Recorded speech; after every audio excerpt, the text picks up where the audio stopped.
పరదేశులమో ప్రియులారని ఏమైనా చచ్చిపోతేనే పాడతాం. Happy birthday to you అనేది ఏమైనా పుడితేనే పాడతాం కదా. ఈ కొన్ని అయితే ఈ ఎప్పుడు పాడుకునేటువంటి పాటలు సర్వసాధారణంగా ఇశ్రాయేలీలు ఎప్పుడు పాడుకుంటారంటే ప్రతి సంవత్సరం ఇశ్రాయేలీలు మగోళ్ళు, ముఖ్యంగా మగోళ్ళు, ఆడవాళ్ళు వెళ్తే మంచిదే, కానీ కంపల్సరీ మగోళ్ళు మాత్రం ప్రతి సంవత్సరం 3 పండగలకి వాళ్ళు ప్రపంచంలో ఎక్కడున్నప్పుడు కూడా యెరూషలేముకి వచ్చి ఆ పండగ ఆచరించి వెళ్ళాలన్నమాట. ప్రతి మగోడు కూడా రావాల్సిందే. అయితే ఇశ్రాయేలీలు ఏం చేస్తారంటే, ఇప్పుడు ఈ ఊరు నుంచి ఒకవేళ మీ ఒక 10 కుటుంబాలు వెళ్తూ ఉంటే 10 కుటుంబాలు ఎలా వెళ్తాయంటే మగోళ్ళంతా ఒకసారి నడుస్తారు, ఆడవాళ్ళంతా ఒకసారి నడుస్తారు అన్నమాట. అర్థమైందా? ఈ విధంగా గుంపులుగా నడుచుకుంటూ వెళ్తారు. మీకు విషయం గుర్తుందా? యేసు ప్రభు వారిని తీసుకొని మరియమ్మ యోసేపులు 12 ఏళ్ళప్పుడు యెరూషలేముకి వెళ్ళారు. వెనక్కి వచ్చేప్పుడు యేసయ్య మిస్ అయిపోయాడు. గుర్తుందా మీకు? అర్థమైందా? ఎందుకు జరిగింది అని మీరు అనుకుంటూ ఉంటారు. ఎందుకు జరిగిందంటే బాబోళ్ళకి అంటే మగపిల్లలకి 12 ఏళ్ళు వచ్చేదాకా అమ్మతో ఉంటారు. 12వ ఏట పండగకి వెళ్ళిన తర్వాత అర్థమైందా నాన్నతో ఉండాలి. అంటే అప్పటి నుంచి ఆడు మొగోడు అనమాట. అది ఆ లెక్క. అర్థమైందా? సో అలాగే లెక్కలు వేసుకుంటారు అన్నమాట. సో ఈ మరియమ్మ యోసేపులు అది కొంచెం క్యాలిక్యులేషన్ మిస్ అయ్యారు. వెళ్ళేప్పుడు మరియమ్మతో ఉన్నాడు యేసయ్య, వచ్చేటప్పుడు లెక్క ప్రకారం యోసేపుతో ఉండాలి. మరియమ్మ ఏమనుకుంది, యోసేపుతో ఉన్నాడులే, నా ఆయనతో ఉన్నాడని వచ్చేసింది. వీళ్ళు ప్రయాణం 2-3 రోజులు పట్టుద్ది కదా. సాయంత్రం అయిన తర్వాత అందరు కలుసుకున్నాక బాబేడండి అని ఉంటుంది యోసేపుని. నా దగ్గరే ఉంటాడు, నీ దగ్గరే ఉంటాడు కదా అని ఉంటాడు ఆయన మామూలుగా అమాయకంగా. అరే నా దగ్గర లేడండి, 12 ఏళ్ళు నిండిపోయింది కదా, బాబు మీతో ఉన్నాడు అనుకున్నాడని అంటే నాకేం తెలుసు ఆడు 12 ఏళ్ళు నిండి ఏమో నాకేం గుర్తుందా అని ఉంటాడు. ఈ వాదోపవాదాల్లో ఎందుకు వచ్చిన తలనొప్పని?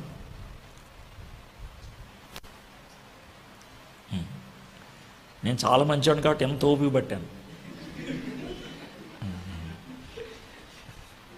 ఓకే సరే, ఇక అప్పుడు మళ్ళీ వెనక్కి వెళ్ళారు, యేసు ప్రభుని తెచ్చారు. అంటే మీకు ఈ ఉదాహరణ ఎందుకు చెప్తున్నారంటే మగోళ్ళంతా ఒక చోట ఆడవాళ్ళంతా ఒక చోట నడవటం అనేది సహజం. అయితే వీళ్ళు నడిచేటప్పుడు పూర్వకాలంలో కష్టతరమైన ఏ పని చేసినా పాటలు పాడుకుంటూ చేయటం అనేది అలవాటు. అర్థమైందా? హైలేసా అని పడవని నడుపుతూ ఉంటారు. అంటే చాలా కష్టం పడవని నడపడం అనేది, కానీ ఆ విధంగా అనటం అనేది వాళ్ళకి కొంచెం ఊపినిస్తుంది, శక్తినిస్తుంది, అది ఉంటుంది. అదేవిధంగా ఇశ్రాయేలీలు యెరూషలేము వెళ్ళేటప్పుడు, యెరూషలేము నుంచి వచ్చేటప్పుడు పాటలు పాడుకుంటారు. గుర్తుపెట్టుకోండి, యెరూషలేము వెళ్ళేటప్పుడేమో పైకి ఎక్కుతారు, కొండ ఎక్కాలి కదా. యెరూషలేము నుంచి వచ్చేటప్పుడు కిందకి దిగుతారు అనమాట. ఎక్కేటప్పుడు దిగేటప్పుడు వాళ్ళు పాడేటువంటి పాటలు. అయితే ఈ పాటలు 15 పాటలు ఉన్నాయి. ఎన్ని పాటలు? 15 పాటలు ఉన్నాయి. అర్థమైందా? ఈ 15 పాటలు మనకు బైబిల్లో ఇచ్చారు. ఈ పాటలను ఏమంటారంటే యాత్రా కీర్తనలు అంటారు. యాత్రా కీర్తనలు. ఈ యాత్రా కీర్తనలు యాత్రలో వెళ్ళేటప్పుడు పాడుకునే పాటలు. ప్రతి సంవత్సరం కూడా ఈ పాటలు పాడుకుంటూనే ఉంటారు. ఎందుకనంటే ఈ పాటల ద్వారా వాళ్ళు జ్ఞాపకం ఉంచుకోవాలి అని అనుకుంటారు. ఒకసారి తీయండి 120వ కీర్తన తీయండి. 120వ కీర్తన.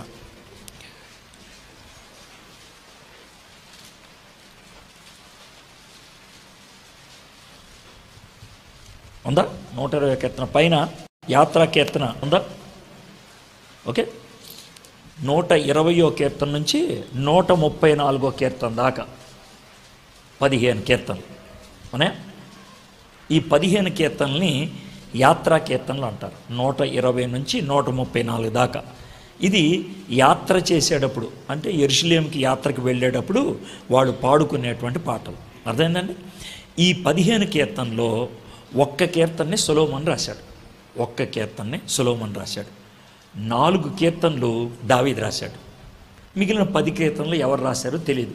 కానీ చాలామంది భక్తులు నమ్మేది ఏంటంటే హిజ్కియా, రాజైన హిజ్కియా ఉన్నాడే ఆయన రాశాడనేది వాళ్ళకు ఉన్నటువంటి నమ్మకం అన్నమాట.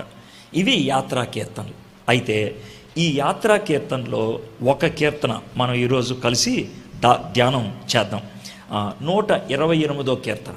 128వ కీర్తన అది మనం ఇప్పుడు ధ్యానం చేద్దాం. ఓకే, ఈ కీర్తన కుటుంబాన్ని గురించి ఉన్నటువంటి కీర్తన. 127, 128 ఈ రెండు కూడా కుటుంబానికి సంబంధించినటువంటి కీర్తన. అయితే ఈరోజు మనం 128వ కీర్తన మనం ధ్యానం చేద్దాం. ఈ కీర్తనకి 6 వచనాలు.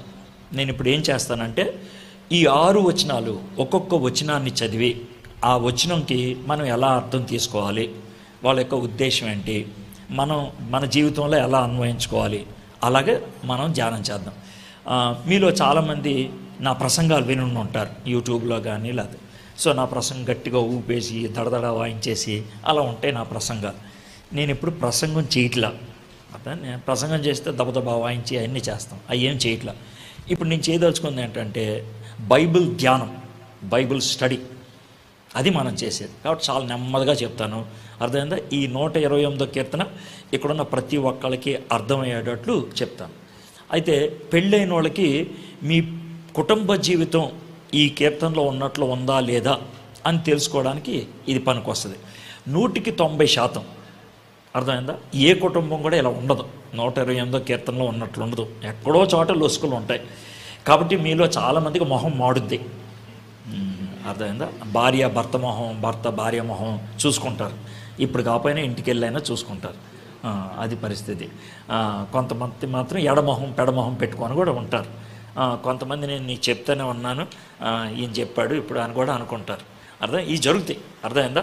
ఈ రాత్రి మీ ఇంట్లో కొంతమంది ఇళ్లలో గొడవలు అవుతాయి. అందుకే బయట ఇప్పుడు మీకు అర్థమైంది సార్ ఎందుకు వినపడకూడదు అన్నాను, అందుకే అనమాట. అంటే ఈయన గొడవ పెడతానికి వచ్చాడని మళ్ళీ నా మీద గొడవ పెట్టుకొని రావడానికి. అందుకనే కొన్ని అవుతాయి, గొడవలు అవుతాయి, కానీ మంచిది అది. ఎందుకంటే ఆ విధంగా అయినా సరి అవ్వడానికి అవకాశం ఉంటుంది అన్నమాట. ఎందుకంటే దేవుడు ఆశించిన విధంగా మనం జీవించడం అనేది మామూలు కాదు, అది చాలా ప్రయాసతో కూడినటువంటి విషయం. ఎందుకంటే లోకం అంత చెడ్డది కాబట్టి ఆ లోకంలో మమేకం అయిపోయి లోకంతో కలిసిపోయి మనం మంచిగా జీవించడం అనేది మనకి రావట్లేదు, అది విషయం అనమాట. అందుకని కష్టంగా అనిపిస్తుంది. సో అందుకనే ఇది చెప్పాను. ఇప్పుడు మీ పెళ్లి కాని అమ్మాయిలు, కొంతమంది పెళ్లి కాని కుర్రోళ్ళు అన్నారు కదా, మీకు ఒక అనుమానం వస్తుంది, సార్ నాకెలా ఉపయోగపడుతుందండి అనేసి. మీరు చాలా దీవెనకరం వాళ్ళు. ఎందుకనంటే మిగిలిన వాళ్ళు చాలామంది ఏమనుకుంటారో తెలుసా, ఈ ప్రసంగం అయిపోయిన తర్వాత, సార్ నాకు పెళ్లి కాకముందు ఈ విషయం తెలిస్తే ఎంత బాగుండేది సార్ అంటారు, అర్థమైందా? కాబట్టి మీరు చాలా ఆశీర్వాదం పొందినవాడు, ఎందుకంటే పెళ్లి కాకముందే మీకు అర్థమవుతుంది ఈ విషయం. కాబట్టి మీరు ఎలాంటి భార్యలుగా అవ్వాలి, ఎలాంటి భర్తల్ని మీరు కలిగి ఉండాలి మీరు ముందుగానే తెలుసుకుంటున్నారు. ఏ కంపెనీలో అయినా చేరేటప్పుడు కంపెనీలో చేరిన 10 రోజులకి నీ కంపెనీ గురించి చెప్తానండవు, ముందే చెప్తారు. వివాహము అనే కంపెనీలో చేరకముందు కంపెనీ ఎలా ఉందో మీకు తెలుస్తుంది, కంపెనీలో ఎవరి పాత్ర ఏంటి అనేటువంటి విషయం మనకి అర్థమవుతుంది. సో కాబట్టి మీరు చాలా ఆశీర్వదించబడినవాడు. ఇదండి 128వ కీర్తనకి చిన్న పరిచయం. ఓకే, ఇప్పుడు మనం 128వ కీర్తన చదువుదాం. ఒక్కొక్క వచనాన్ని చదివి దాన్ని మీకు వివరిస్తూ ఉంటాను. యెహోవా యందు భయభక్తులు కలిగి ఆయన త్రోవల యందు నడుచు వారందరూ ధన్యులు.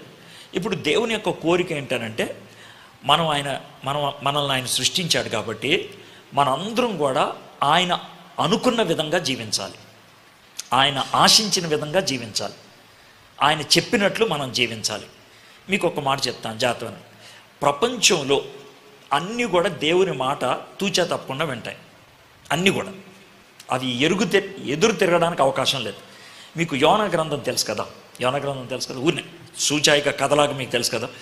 యోనా గ్రంథంలో దేవుని మాట ఎవరెవరికి ఇవ్వబడ్డాయి, ఎవరెవరు మాట విన్నారు చూస్తే కనుక, దేవుడు యోనాని నినివేకి వెళ్ళమన్నాడు, వెళ్ళాడా? తర్వాత దేవుడు సముద్రాన్ని తుఫాన్లాగా అవ్వమన్నాడు, అయ్యిందా? తర్వాత ఈ పనోళ్ళందరూ అదే పడవ మీద వెళ్ళేవాడిని యోనా అడిగాడు, నన్ను ఈ సముద్రంలో పడేయమని. వాళ్ళు విన్నారా? విన్నా. ఆ టైంలో దేవుడు ఓ చేపను పంపించాడు, వెళ్ళిందా? చేపను మింగేమని అడిగాడు, మింగిందా? చేపను నవలొద్దు అన్నాడు, నవలకుండా ఆపేసిందా? చేపను 3 రోజులు ప్రయాణం చేయమన్నాడు, చేసిందా? తర్వాత చేపను కక్కేమన్నాడు, కక్కేసిందా? యోనాని కింద పడేయంగానే సముద్రాన్ని ఆగిపోమన్నాడు, ఆగిందా? ఆ తర్వాత యోనా నినివేకి వెళ్ళాడు. వెళ్ళిన తర్వాత యోనా ఓ చెట్టు కింద కూర్చున్నాడా? ఆ తర్వాత ఉన్నట్టుండి 24 గంటల్లోనే సొరకాయ వచ్చిందా? అంటే ఎలా వచ్చింది? అది దేవుడు చెప్తే వచ్చింది. ఆ తర్వాత పురుగు నెలవంటే వెళ్ళిందా? పురుగును కొరికేమంటే కొరికిందా? చెట్టుని ఎండిపోమంటే ఎండిపోయిందా? ఈ మొత్తం కథలో మాట ఎన్నోడు ఎవరు? అవునా కదా? ఇప్పుడు మీరు ఎంతమంది మాట్లాడినారన్న విషయం మీకు తెలియదే? ఎంతమంది దేవుడు మాట అన్నారు, ఒకే ఒక్కడితో మాట వినలేదు. ఎవరైనా? యోన. అంటే మిగిలిన వాళ్ళకి అవకాశం లేదు. చేపని వెళ్ళమంటే నేను వెళ్ళను అంటానికి లేదు. పురుగుని వెళ్ళమంటే నేను వెళ్ళను అంటానికి లేదు. తుఫాన్ని వెళ్ళమంటే నేను వెళ్ళను అంటానికి లేదు. సొరకాయని నువ్వు కాయ అంటే నేను కాయను అంటానికి లేదు. మనిషికొక్కడికే దేవుడు స్వేచ్ఛనిచ్చాడు, మనిషికొక్కడికే. కాబట్టి సముద్రం మాట అంటే ఎవరు సముద్రానికి చప్పట్లు కొట్టరు, చేప మాట అంటే ఎవరు చేపకి చప్పట్లు కొట్టరు. అర్థమైందా? కానీ మనిషి వింటే మాట మనిషికి చప్పట్లు కొడతారు. ఎందుకంటే దేవుడు మన మీద ఆ బాధ్యత పెట్టాడు, ఆ స్వేచ్ఛను మనం వినియోగించుకున్నాం. ఇప్పుడు కోడి పందాలు తెలుసా? కోడి పందాల్లో కోడి పుంజు మాది గెలిచింది అనుకోండి, డబ్బులు ఎవరికి ఇస్తారు? నాకా మా పుంజుకా? నాకే ఇస్తారు. గుర్రపు పందాలు ఉంటాయి కదా, గుర్రపు పందాల్లో నా గుర్రం గెలిచింది అనుకోండి, ఎవరికి చప్పట్లు కొడతారు? నాకో గుర్రానికా? నాకే. అర్థమైంది కదండి? ఎందుకంటే విశ్వాన్ని అంతటినీ అధీనంలో పెట్టుకోగలిగేది మనిషి ఒక్కడే. మరి మనిషిని అధీనంలో పెట్టుకునేది ఎవరు? వాడే. మనిషి ఎప్పుడు కూడా ఎవరు అధీనంలోకి వెళ్ళడం, వాడు కావాలని వెళ్తే తప్పించి, ఇదిగో నన్ను నేను నీకు అప్పగించుకుంటున్నాను అంటే తప్పించి మనిషి ఎప్పుడు వెళ్ళడం. అయితే గుర్తుపెట్టుకోండి, దేవుడు మనిషిని అంటే మనల్ని అందరినీ తయారు చేసి రోడ్డు మీద పెట్టి, అరే 2 అవకాశాలు ఉన్నాయిరా అన్నాడు. ఏంటి ఆ 2 అవకాశాలు అంటే, ఒకటి నేను చెప్పినట్లు జీవించడం ఒక అవకాశం, నేను జీవించడం, సరే వదిలే. ఇది కాదు అంటే ఇక రెండేదే ఉంటుంది. ఏంటిది? సాతాను చెప్పినట్లు జీవించడం. ఇక రెండే. సార్ నేను సాతాను చెప్పినట్లు ఉన్నాను, దేవుడు చెప్పినట్లు ఉన్నాను, నేను చెప్పినట్లే నేను ఉంటా అంటే అదే నువ్వే సాతాన్ని, ఇంకోటి ఎవరిని ఉంటాడేటి. అంతే. ఇప్పుడు 3వ అవకాశం లేదు. అయితే దేవుడు చెప్పినట్లు జీవించాలి, లేకపోతే సాతానుడు చెప్పినట్లు జీవించాలి. సాతానుడు మనతో ఎలా చెప్తాడు? మనకు వచ్చే ఆలోచనల ద్వారా చెప్తాడు, దుష్ట ఆలోచనలు. రెండోది, మన పక్కన ఎవడో దుష్టుని పెడతాడు, 6 ఆలోచనలాగా చెప్తాడు, ఇది రెండోది. మూడోది, ప్రపంచాన్ని చూపిస్తాడు, దుష్ట పద్ధతి. ఈ మూడిట్లో ఏదో ఒకటి ఉపయోగిస్తాడు సాతానుడు. దాన్ని ఏమంటాడంటే మనసు, శరీరము, లోకం, ఇంతే. ఈ మూడిట్లో ఏదో ఒకటి ఉపయోగించి చేస్తూ ఉంటాడు. దీంట్లోంచే మనకి సినిమా డైలాగులు వచ్చినాయి కొన్ని. అర్థం నిజం. ఆ సినిమా డైలాగులు ఒకటి ఏంటంటే, నేను ఒకసారి నిర్ణయం తీసుకుంటే నేను ఎవడ మాట ఎన్నో అంటే వాడు ఏమంటాడు, నాకు నేనే రాజుని అంటాడు. ఇంకోటేమంటాడు, నేను ఒకసారి నిర్ణయం తీసుకుంటే నా మాట నేనే విన్నా అంటాడు. అంటే ఆడు పిచ్చోడు. ఆడి మాట ఆడేంటంటే పిచ్చోడు కదా. నేను ఎవడ మాట ఏంటంటే ఆడు మొండోడు కదా. ఆడు మొండోడు, వీడు పిచ్చోడు. వాళ్ళిద్దరిలో మీకు ఎవరైనా హీరో అయితే మరి మీరేమవుతారో నాకు తెలియదు. అవునా కదా? అంటే ఇది లోకం పోకడి. అయితే దేవుడు ఎంత మంచోడంటే, అయ్యే నిన్ను తయారు చేసింది నేనే, కానీ నేనేం చేశానంటే నువ్వు నాలాగా ఉండాలి కాబట్టి, స్వేచ్ఛగా ఉండాలి కాబట్టి ఏది నీ మీద బలవంతంగా తొయ్యను, ఏది నేను బలవంతంగా పెట్టను. ఒకవేళ నేను బలవంతంగా నిన్ను ఏదైనా చేయిస్తే నీకు ఈ సృష్టిలో ఉన్న మిగిలిన దానికి తేడా ఉండదు. నువ్వు నాలాంటి వాడివి, నాలాంటి దానివి అవ్వవు. నాలాంటి వాడివి, నాలాంటి దానివి అవ్వాలి అని అంటే కనుక నిన్ను ఏ విషయంలో కూడా నేను బలవంతం పెట్టకూడదు. బతిలాడతా, బుజ్జగిస్తా, అరే బాబు మంచిది కాదురా అని చెప్తా, డేంజర్ అని చెప్తా. నేను కొన్నిసార్లు గద్దిస్తా, చేయకూడదు కదా, ఎందుకు చేసావు అలా అంటాను నేను. అంతేగాని నువ్వు చేయకపోతే కనుక నరికేస్తా అని అన్నం. చెయ్యకపోతే కనుక జరుగుద్ది ఇలాగా, చెయ్యకపోతే కనుక ఇలా అవుద్ది. దేవుడు అది చెప్తా ఉంటాడు. దేవుడు ఎప్పుడు కూడా మన స్వేచ్ఛను ఉల్లంఘించడు. మీలో చాలామంది ఏమనుకుంటారంటే, దేవా నేను శోధనలో పడిపోతున్నప్పుడు నన్ను ఆపేయచ్చు కదా, నేను పాపం చేస్తున్నప్పుడు నువ్వు మధ్యలో నుంచొని ఏయ్ అనొచ్చు కదా, నేను ఆగిపోతాను కదా అప్పుడు అని అంటాం. ఆపడు, అలా ఆపడు. బయట నుంచి దేవుడు ఆపితే మనకి కుక్కకి తేడా ఉండదు. కుక్కకి మనకి తేడా అంటేనంటే, కుక్క బయటికి వెళ్ళకుండా ఉండాలంటే ఏం చేయాలి? గట్టి మామూలు చిన్న విషయాలే, పెద్ద పెద్ద విషయాలు ఏమంటున్నాం. కట్టేయడానికి గొలుసు లోన ఉంటుందా బయట ఉంటుందా? బయట ఉంటుంది. అంటే కుక్క బయట ఉంటుంది కదా, కుక్కలో ఉండదు గొలుసు, కుక్క బయట. కుక్కని కట్టేయాలంటే గొలుసు కనబడుతుంది. ఒకవేళ మనిషిని కట్టేయాలంటే గొలుసు కనబడితే వాడిని ఏమంటారు? నో, పిచ్చోడు అంటారు. పిచ్చోడు. ఎవరిని కట్టేస్తారు? పిచ్చోడిని కట్టేస్తారు. పిచ్చోడుగా. మనం పిచ్చోళ్ళమా? కాదు. పిచ్చోళ్ళ దేవుడు మనం చూస్తాడా? చూడ్డం. కాబట్టి బయట నుంచి మనల్ని ఎప్పుడు కట్టేడు. నువ్వు కట్టుకోరా అంటాడు. మానవుడికి కట్టుకోవడం అనేది లోన ఉంటుంది, జంతువులకి కట్టడం అనేది బయట ఉంటుంది. మానవుడు కట్టుకోవటం తనంతట తాను చేసుకోవాలి, జంతువుల్ని బయట నుంచి ఎవడో ఒకటి కట్టాలి. అవును కదా? మానవులకి స్వేచ్ఛ ఉన్నది. స్వేచ్ఛ అంటే ఏంటండి? స్వేచ్ఛ అంటే ఏంటంటే, స్వేచ్ఛ అంటే మీరు అనుకోండి, నేను ఏం అనుకుంటానో అది చేస్తే స్వేచ్ఛ అంటారు. అది స్వేచ్ఛ కాదు. నీకు నువ్వు బానిస. నువ్వేమనుకున్నావు అది చేసావు, అది బానిస. మరి స్వేచ్ఛ అంటే ఏంటి? ఒక ఆయన అద్భుతమైన నిర్వచనం ఇచ్చాడు, నా బాగా నచ్చింది. స్వేచ్ఛ అంటే ఏంటనంటే, ముందు ఆయన ఏమంటాడో చెప్తాను, తర్వాత మీకు అర్థం కాదు. చాలామందికి అర్థం కాదు, నాకు తెలుసు. నాకే అర్థం కాల మొదటిసారి విన్నప్పుడు. తర్వాత నెమ్మదిగా అర్థమైంది. స్వేచ్ఛ అంటే ఏంటనంటే, నువ్వు ఏదైతే వద్దనుకుంటావో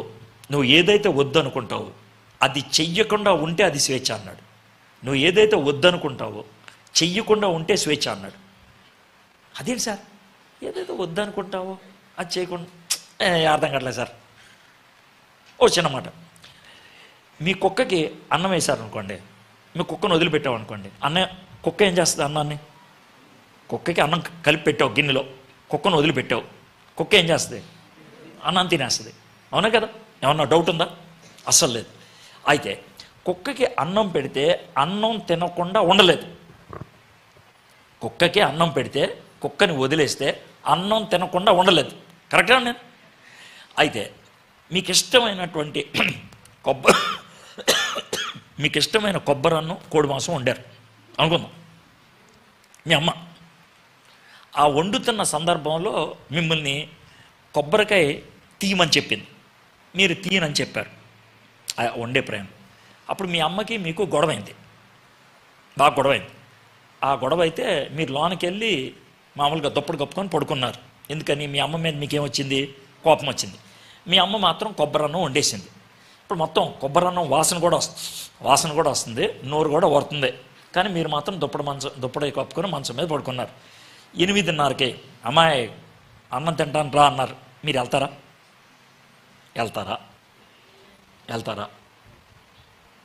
వెళ్ళరు. ఒకవేళ బలవంతంగా తీసుకెళ్ళి డైనింగ్ టేబుల్ మీద పెట్టి ఎదురుగా ప్లేట్లో నీకు ఇష్టమైన కొబ్బరన్నం, కోడి మాంసం పెడితే మీరు కలుపుకొని తింటారా? తినరు. అదే మీకు కుక్కకే ఉన్న తేడా. మీరు అన్నం తినొద్దు అనుకున్నారు, మీరు తినలేదు. నాకు ఇష్టం లేదు, నాకు వద్దు అంటారా లేదా? బస్ ఏదైతే వద్దనుకున్నారో దాన్ని చెయ్యకుండా ఆపుకోగలిగితే దాన్ని స్వేచ్ఛ అంటారు. మానవుడికి చాలా కోరికలు ఉంటాయి, చాలా కోరికలు వస్తూ ఉంటాయి. కానీ ఆపుకునే శక్తి మానవుడికి ఒక్కడికే ఉంది. ఒకటి రెండు చెప్తాను మీకు, కొంచెం చెడ్డగా అనిపించవచ్చు కానీ విషయం అంతే. ప్రపంచంలో జీవరాశులన్నిటికి పునరుత్పత్తి అంటే దాన్ని పిల్లల కంటానికి ఒక కాలం ఉంటుంది. ఉదాహరణకి కుక్కలు ఉన్నాయనుకోండి, ఎప్పుడు పడితే అప్పుడు పిల్లల్ని కంటదా? సంవత్సరంలో ఒకే ఒక నెల, దాన్ని చిత్తకార్తె అంటారు. చిత్తకార్తె వచ్చిందంటే రోడ్ల మీద కుక్కలన్నీ ఎక్కడ పడితే అక్కడ ఉన్న కుక్కలన్నీ వచ్చి చేస్తాయి. ఆ ఒక్క నెల మాత్రమే మగ కుక్క ఆడ కుక్క కోసం తాపత్రయపడుతుంది. ఒక్క నెల. ఎందుకంటే దానికి ఆ శారీరకమైన కోరిక పుట్టుకొస్తూ ఉంటుంది, ఆడదాన్ని కలవాలి అని. ఒక్క నెల మాత్రమే. అయితే మిగిలిన నెలల్లో ఆ కోరిక పుట్టదు. ఎందుకంటే ఆ కోరిక పుట్టకుండా ఎవరు చేశారు? దేవుడు. మన మామిడి చెట్టు ఉందే, మామిడికాయకి పూత సంవత్సరంలో ఒకసారి వస్తుంది, ఫిబ్రవరి మార్చి. ఇంకెప్పుడు పడితే అప్పుడు రాదు. అప్పుడే వచ్చేటట్లు ఎవరు చేశారు? దేవుడు. ప్రపంచంలో చెట్టులన్నీ, ప్రపంచంలో పక్షులన్నీ, ప్రపంచంలో జంతువులన్నీ ఎప్పుడు పిల్లల్ని పెట్టాలి, ఎప్పుడు పూత పూయాలి, ఎప్పుడు కాయలు రావాలి, దేవుడు ఖచ్చితంగా ఈ నెల ఈ టైము అంతే, దాన్ని ఎవరు మార్చడం లేదు. అయితే కాలం లేకుండా ఉన్నది ఎవరో తెలుసా? మనిషి ఒక్కడే. మనిషికి కాలం లేదు. 365 రోజులు కూడా పిల్లల్ని కనాలనిపిస్తుంది మనిషికి. 365 రోజులు కూడా. కాబట్టి జంతువులకి కానీ చెట్లకు కానీ గొలుసు దేవుడు బయట కట్టాడు, మనిషికి గొలుసు మన చేతికి ఇచ్చాడు. వాటికి సీజన్ పెట్టా, కానీ నీకు సీజన్ పెట్టలా, రీజన్ ఇచ్చా, విచక్షణ. నేను ఎప్పుడు కాదు. ఇంకొక విషయం, జంతువులు కోతకు వచ్చినప్పుడు లేకపోతే పోతకు వచ్చినప్పుడు అవి పోసేస్తూ ఉంటాయి. కానీ మనుషులు అట్లా కాదు. జాగ్రత్త వినండి.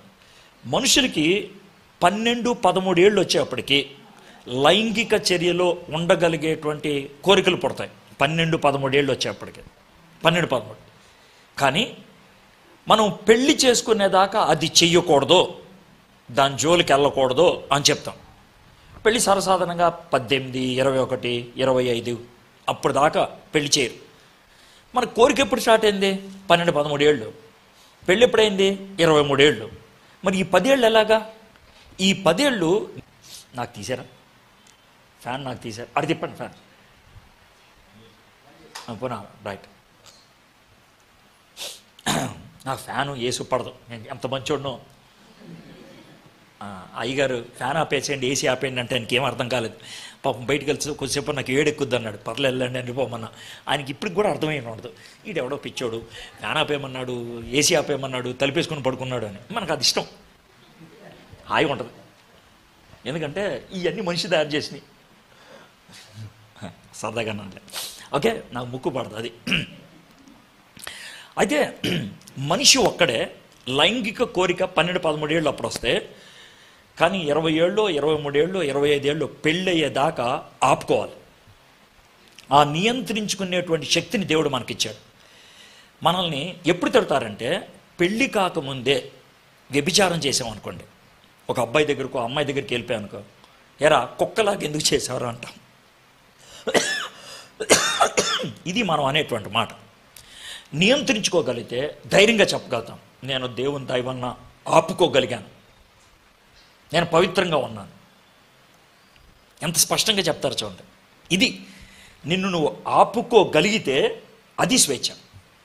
ఇప్పుడు మళ్ళీ ఒకటో వచనం చదువుతున్నాను. యెహోవా యందు భయభక్తులు కలిగి ఆయన త్రోవల యందు నడుచువారు ధన్యులు. మనం ఈ లోకంలో ఏదైనా చేయడానికి అవకాశం ఉంది, కానీ ఏది చెయ్యకూడదో అది చెయ్యకుండా ఉంటే ధన్యత. మీకు అర్థమైంది కదండి? ఏది చెయ్యకూడదో అది చెయ్యకుండా ఉంటే ధన్యత. ఇంకో మాట చెప్తాను, జంతువులకి కానీ పక్షులకు కానీ వాళ్ళమ్మ నేర్పించేది ఏముండదు. జంతువులకు కానీ పక్షులకు కానీ వాళ్ళమ్మ నేర్పించేది ఏముండదు. ఇప్పుడు కుక్కకి వాళ్ళమ్మ బౌబోమను అని చెప్పదు. పిల్లికి వాళ్ళమ్మ చెట్టు మీద తీసుకెళ్ళి ఇప్పుడు దూకు అందం. ఎందుకంటే దేవుడు వాటిలో చిప్పి పెట్టాడు. అంటే మనకు అర్థమయ్యే భాషలో చెప్తున్నాం కాబట్టి ఆ వయసు వచ్చేప్పటికి అలా చేసుకుంటూ వెళ్ళిపోతాయి. కొన్ని పక్షుల గురించి మీకు చెప్తాను. కొల్లేరు, తర్వాత ఇక్కడ రాయలసీమ దగ్గర ఆత్మకూరు. మొన్న ఆత్మకూరు వెళ్ళినప్పుడు మా పిల్లలు వెళ్తే వాళ్ళు చెప్పారంట, ఏమనంటే జూన్ జూలై నెలలో వస్తే బాగుంటుందండి అన్నారంట.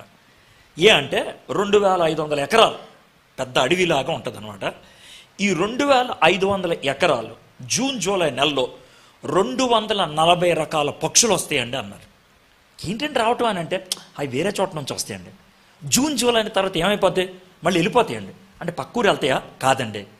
పక్క జిల్లా వెళ్తాయా? కాదండి. పక్క రాష్ట్రం వెళ్తాయా? కాదండి. పక్క దేశం వెళ్తాయా? కాదండి. మరి ఎక్కడికి వెళ్తాయా? చాలా దూరం వెళ్తాయండి. ఎక్కడి దాకా వెళ్తాయండి? ఇండియా నుంచి కొన్ని పక్షులు రష్యా దాకా వెళ్ళిపోతాయండి. వాడికి జీపీఎస్ ఎవడ పెట్టడు, నువ్వు ఇటు వెళ్ళు, లెఫ్ట్ తిరుగు, రైట్ తిరుగు అని ఎవడ చెప్పడు. అర్థమైందా? ఆ పక్షి తిన్నగా ఇక్కడ లెగిస్తే అక్కడికి వెళ్ళిపోద్ది. ఆంధ్రాలో విజయవాడకి భీమవరంకి మధ్యన ఏలూరుగా ప్రాంతాల్లో కొల్లేరు అని ఉంటుంది. కొల్లేరుకి ఈ గోడ బాతులు అని ఉంటాయి, కిందంతా ఇలా పొడుగ్గా ఉంటే బాతులు ఉంటాయి. నేను అక్కడికి చాలాసార్లు వెళ్ళాను. అయితే ఆ బాతులు అది ఆ కొంగలు అంటే బాటు, ఆ కొంగలు ఎక్కడి నుంచి వస్తాయి తెలుసా? మనకి ఇప్పుడు యుద్ధం జరుగుతుంది యుక్రెయిన్, అక్కడి నుంచి వస్తాయి. అక్కడి నుంచి ఇక్కడికి రావడానికి పక్షికి ఎగరటానికి కనీసం నెల 5 రోజులు పడుతుంది. 1 రోజులు ఎగురుతూ ఉంటుంది. అది వస్తుంది, వచ్చి ఇక్కడ ఆగుద్ది. వచ్చి ఏమని తెలుసా, ఇక్కడ పిల్లలకి అంటది. ఆ పిల్లలు 3 నెలల్లో పెరుగుతాయి. పెరిగిన తర్వాత అమ్మ ఏం చేస్తుంది తెలుసా, దానికి పెద్ద పెద్ద రెక్కలు ఉంటాయి, అవి పీకేసుకుంటుంది. రెక్కలు అదే టకటక పీకేస్తుంది. వాళ్ళ అమ్మ పీకేసుకుంటున్నప్పుడు ఇది కూడా పీకేసుకుంటుంది. ఎవరు పిల్ల కూడా చిన్న చిన్న రెక్కలే ఉంటాయి, పెద్ద రెక్కలే ఉండవు. దాంతో ఏమవుద్దంటే పెద్ద రెక్కలని తీసేయంగానే కేజీ ఉండేటువంటి పక్షి 1/2 కేజీ బరువు అయిపోద్ది. ఆ తర్వాత ఏం చేస్తుందంటే రెక్కలన్నీ పీకేసుకున్నాక చిన్న చిన్న రెక్కలు ఉన్నప్పుడు మొదలవుతాయి పక్షులు. కొల్లేరు దగ్గర నుంచి యుక్రెయిన్ వెళ్ళిపోతాయి. 4 రోజులు ఎవడు దారి చెప్పడు, వెళ్ళిపోతాయి. దేవుడు వాటిలో అలా చిప్పి పెట్టాడు. కానీ మనం అలా కాదు, మనకి ఎవరో ఒకరు నేర్పించాలి. నేర్పిస్తే కానీ మనం నేర్చుకోలేం. అందుకే ఈ మాట రాశాడు, యెహోవా యందు భయభక్తులు. భయము భక్తి నేర్పిస్తే వచ్చాయి, అవి నేర్చుకుంటే వచ్చాయి. కాబట్టి ఖచ్చితంగా బోధించాలి మనం. అందుకని మనం కూర్చొని నేర్చుకుంటాం. చిన్నప్పుడు బడికి వెళ్తాం, గుడికి వెళ్తాం, సమాజంలో పెద్దల మధ్యన కూర్చుంటాం. తప్పు చేస్తే పెద్దోళ్ళని పిలిచి పంచాయతీ పెట్టుకుంటాం. ఎందుకంటే భయము భక్తి చెప్తే వచ్చాయి. కాబట్టి అవి చెప్పాలి. సార్ పెళ్ళైతే కనుక సర్దుకుంటేలే అంటారు కొంతమంది. ఇడికి పెళ్ళి అయితే సరిపోతారు. అవ్వదు, అస్సలు అవ్వదు. మనిషి చెప్పితే కానీ తెలుసుకోడు, జీవితంలో అన్వయిస్తే కానీ మారడు. గుర్తుపెట్టుకోండి, మనకి చెప్పకుండా ఏదీ తెలియదు, నిర్ణయించుకోకుండా మన జీవితం బాగుపడదు. అందుకే మాట చెప్పాడు, యెహోవా యందు భయభక్తులు కలిగి ఆయన త్రోవల యందు నడుచువారు. నీ ఇష్టం నడవాలా లేదా, చెప్పడం నా వంతు, వింటావా లేదా నీ వంతు. వింటే ధన్యత, మరి వినకపోతే అంటే పోతావు. అది ధన్యతకు ఆపోజిట్ ఏంటి? శాపం. ధన్యతకు ఆపోజిట్ శాపం. అయితే నువ్వు వింటే ధన్యత, వినకపోతే ఏంటి? శాపం. స్విచ్ చేస్తే లైట్ వెలుగుద్ది, మళ్ళీ అదే స్విచ్ నొక్కితే ఆరిపోద్ది. ఇంక మధ్యలో ఇంకేమైనా ఉంటుందా? ఉండదు. స్విచ్కి 2 అయితే లైట్ వెలుగుద్ది, లేకపోతే వెలిగిన లైట్ ఆరిపోద్ది. నువ్వు విధేయత చూపిస్తే ధన్యత, చూపించకపోతే నాశనం. ఇంతే, ఇంకా వేరే మార్గం ఏమీ లేదు. సో ఇది ప్రతి ఒక్కరికి వర్తిస్తుంది. అంటే ఇప్పుడు ఈయన విధేయత చూపిస్తే వీళ్ళ ఆవిడికి ఏదో ఆశీర్వాదం ఉంటుందని ఏమీ లేదు. ఈయనకే ఎవడికాడే. కొన్ని కుటుంబాల్లో ఒకళ్ళే పరలోకంలో ఉంటారు. అదేంటి సార్, మరి నేనేం చేయను సార్? ఇది నిజమా అంటే నిజమే. మీకు ఎలా తెలుసు సార్? యేసుప్రభు చెప్పాడు. యేసుప్రభు ఎలా చెప్పాడు సార్? ఇప్పుడు యేసుప్రభు ఏమన్నా అంటే మంచం మీద 2 పడుకుంటారు. మంచం మీద 2 అంటే ఎవరు పడుకుంటారు? భార్యాభర్తలు. అర్థమైందా? వాళ్ళిద్దరూ దుప్పటి కప్పుకొని గట్టిగా కౌగిలించుకొని పడుకున్నారు అనుకుందాం. అప్పుడు 2వ రాకడ జరిగింది అనుకోండి. యేసుప్రభు ఏమన్నాడు? అందుట్లో ఎవడైతే మారు మనసు పొందారో వాళ్ళు ఎత్తబడతారు, ఇంకోళ్ళు అక్కడే ఉంటారు అన్నాడా లేదా? నేను అబద్ధం చెప్పాడా? లేదు. ప్రభా ఈవిని కూడా తెచ్చుకుంటానంటే కుదరా, నువ్వు ఉండిపోతానంటే ఆవిడతో పాటు ఉండిపో అంటాడు ఆయన.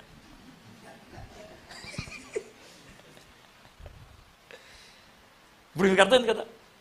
మనం ఏమనుకుంటామంటే నన్ను బట్టి మా ఆయన్ని తీసుకెళ్ళిపోతారు, నన్ను బట్టి మా ఆవిని తీసుకెళ్ళిపోతారు. కుదరదు. ధన్యత అనేది ఎవరికి వాళ్ళకే వర్తిస్తుంది. పక్కా అర్థమైంది కదా, పక్కా డౌట్ ఏం లేదు కదా. మారు మనసు ఎవరికి వాళ్ళే పొందాలి. ఇప్పుడు సరే నేను అన్నం తినాలే, నువ్వు కూర్చో అంటారా? నేను మాంసం కూడా తింటాను, నువ్వు పప్పుచారు తినంటే ఎవడు నుడుకుంటాడా? కదా, ఎవడికాడ తినాల్సిందే, అంతే కదా. నేను సబ్బు రాసుకుంటా, నువ్వు నీళ్లు పోసుకుంటే ఎలా ఉంటుంది? కుదరదు. ఎవడికాడు నీళ్ళు పోసుకోవాలి, ఎవడికాడు సబ్బు చాడుకోవాలి కదా. సో అంతే, ధన్యత అనేది ఎవరి కాళ్ళకే వర్తిస్తుంది. మళ్ళీ ఒకటో వచ్చిన చదువుతాను. యెహోవా యందు భయభక్తులు కలిగి ఆయన త్రోవల యందు నడుచు వారందరూ ధన్యులు. ఇప్పుడు మొట్టమొదటి విషయం మీరు అర్థం చేసుకోవాలంటే, దేవుడు నాకు స్వేచ్ఛనిచ్చాడు. ఇది నాకు అర్థమైంది. రెండోది, దేవుడు నాకు కొన్ని విషయాలు చెప్పాడు, అంతే కదా. మీకు అన్ని విషయాలు తెలియదు కదా, కొన్ని విషయాలు. తెలిసిన విషయాన్ని నా జీవితంలో పాటిస్తున్నానా లేదా, ఇది మీరు అడుక్కోవాల్సిన ప్రశ్న. తెలియని విషయాల గురించి అర్థం, మరీ నాకు అది తెలియదు కదా. నీకు తెలియకపోతే ఎవడైందా? తెలిసిన విషయాలు చెప్తున్నానయా. దేవుడు తెలియని విషయాల గురించి లెక్కలేం అడగడం. 5వ క్లాస్ వాడికి, అరే నువ్వు జీవితంలో 10వ క్లాస్కి వస్తావు కానీ ఇప్పుడే ప్రశ్నకి జవాబు ఇచ్చాయని అంటాడు ఎవడైనా? 5వ క్లాస్ వాడికి 10వ క్లాస్ ప్రశ్న ఇస్తారా? ఎవరో. నీకు చెప్పని దాని గురించి దేవుడు నిన్ను లెక్క అడగడం, నీకు తెలియని దాని గురించి దేవుడు నిన్ను సంజాయిషి అడగడం. నీకు ఏదైతే తెలుసో దాని మీద నిన్ను లెక్క అడుగుతాడు. ఆ విషయం గుర్తుపెట్టుకోండి. అర్థమైందా? సో యెహోవా యందు భయభక్తులు కలిగి ఆయన త్రోవల యందు నడుచు వారందరూ ధన్యులు. నిశ్చయముగా నీవు నీ చేతుల కష్టార్జితమును అనుభవించదు, నీవు ధన్యుడువు, నీకు మేలు కలుగును. ఈ రెండో వచనం అంటే మొదటి వచనం అందరికీ చెప్పాడు, భర్తలకి, భార్యలకి, మగోళ్ళకి, ఆడవాళ్ళకి. రెండో వచనం ప్రాథమికంగా మగోళ్ళకి చెప్పాడు. ప్రాథమికంగా మగోడికి ఏమని చెప్పాడంటే, నిశ్చయముగా నీవు నీ చేతుల కష్టార్జితమును అనుభవించదవు, నీవు ధన్యుడువు, నీకు మేలు కలుగు. దేవుడు మనిషిని ఎందుకు తయారు చేశాడు? ఎందుకు తయారు చేశాడు అంటే, ఆదికాండం 2వ అధ్యాయంలో చూస్తే, తీయకర్లేదు చూస్తే, మిమ్మల్ని ప్రశ్న అడుగుతా, మీరు తెలివిగా జవాబు చెప్పాలి. దేవుడు ఆదాముని అవ్వని తయారు చేయకముందు, ఆదాముని తయారు చేయటానికి ముందు ఆయన చేసింది ఏంటి చెప్పండి నాకు. ఏం చేశాడు?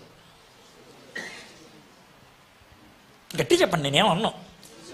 సృష్టించేసి, సృష్టిలో ఏది ఆదాముకు ముందు చేశాడు?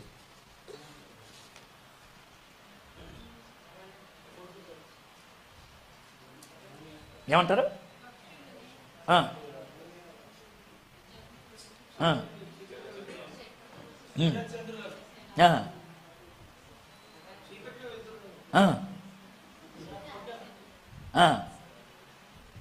ఆదాముని చేయటానికి ఓ పావుగంట ముందు చేసింది ఏంటి చెప్పండి అన్న.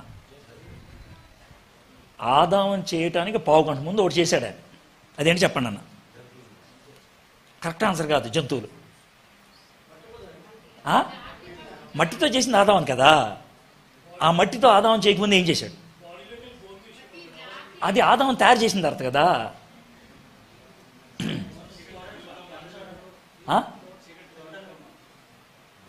ఏదో అన్నారు, చీకటి అన్నారు, ఏదో చెప్పండి పూర్తిగా. ఆ తర్వాత ఏం చేశాడు? జీవము కలిగిన ప్రతి వాటిని చేయటానికి తర్వాత ఆదాముని చేయటం ముందు ఒకటి చేశాడు. ఏం చేశాడు? అదే ఆదాం కదా. ఏం చేశాడు? ఏం చేశాడు? బాగా చెప్పా, అందుకే ఎన్నిసార్లు అడిగా. ఏం చేశాడు? ఏదైనా తోటను ఆయన ప్రత్యేకంగా చేశాడు. అవునా కదా? ఏదైనా తోటను తయారు చేసి, ఏదైనా తోటలోనే ఆదాముని తయారు చేసి, ఆదాం బయటికి రాగానే ఆయన అనుకున్నవారు ఆదాంకి మొట్టమొదటిగా చూపించింది ఏంటి? తోట. రే, ఇది నీకోసమే చేశా, దీన్ని చూసుకో. అంతే కదా? అవునా కదా? నేనేమన్నా అబద్ధం చెప్పానా? కరెక్ట్గా చెప్పానా? కాబట్టి తోట ఏమో పని, ఆదామేమో పనుడు. ముందు పనిని కల్పించి తర్వాత పనుడిని తయారు చేశాడు. సో దేవుడు ఆదాముని తయారు చేసింది పని చేయడానికి. ఎందుకు? ఒకసారి చెప్పండి నాకు. ఇంకోసారి చెప్పండి. ఇంకోసారి చెప్పండి. ఆదాముని తయారు చేసింది పని చేయడానికి. లైట్ ఎందుకు కొనుక్కుంటాం? చీకటి పోవాలి, ఎలగాలని. ఫ్యాన్ ఎందుకు కొనుక్కుంటాం? కోడిగుడ్డు ఎందుకు కొనుక్కుంటాం? ఆమ్లెట్ కానీ కోడిగుడ్డు కానీ. అంతే కదా? అవునా? మరి దేవుడు నిన్నెందుకు తయారు చేశాడు? మరి చేస్తున్నావా? లేదు సార్, 3 times తింటాను సార్, 4 times తిరుగుతాను సార్. తిరగని ఫ్యాన్ చూస్తే నీకేమొస్తుంది? వెలగని లైట్ చూస్తే నీకేమనిపిస్తుంది? పనిచేయని మనిషిని చూస్తే దేవుడికి ఏమనిపిస్తుంది? పనిచేయాలి. ప్రతి మనిషి పనిచేసేవాడు. సార్, మేము చదువుకుంటున్నాం సార్ కాలేజీలో. ఎలా అంటే, కాలేజీలో చదవడం నీ పని. అదేంటి నీకు? కాలేజీలో చదవటం నీ పని. ఇప్పుడు టీచర్ గారు రేపు పొద్దున్న ఈ చేసుకురారా అంటారు, దాన్ని ఇంగ్లీష్లో ఏమంటారు? ఎడితే ఎడితే ఎడితే హోమ్లో చేసే వర్క్ కదా, దానికి హోంవర్కే చెప్పారు. అర్థమైందా? కాబట్టి చదువుకుంటే నీ పని, చదవకపోతే దేవుడు కోపం. అర్థమైందా? తర్వాత మీలో కొంతమంది ఏమంటారంటే, సార్ మా ఆయన పని చేయనివట్లా సార్. అంటే పని చేయనివట్లేదంటే బయటికి వెళ్ళినట్లా. ఇంట్లో వంట వండవా? అది నీ పని. ఇంట్లో బట్టలు గిట్టలు చదవా? అది నీ పని. కుటుంబాన్ని చక్కబెట్టవా? అది నీ పని. నాకు ఏ పని లేదు అనొద్దు. ఇది నా పని, ఇది నా పని. ప్రతి మనిషికి బాధ్యతతో కూడిన పని ఉంటుంది. చదువుకునే పిల్లోడికి చదవటం అనేది పని, కంపెనీలో పనిచేసేవాడికి కంపెనీలో పనిచేయటం అనేది పని, ఇంటిని కట్టుకునేటువంటి ఇల్లాలకి ఇల్లు కట్టుకోవటం అనేది పని. మనందరినీ దేవుడు పని చేయడానికి సృష్టించాడు. అర్థమైంది కదండి మీకు?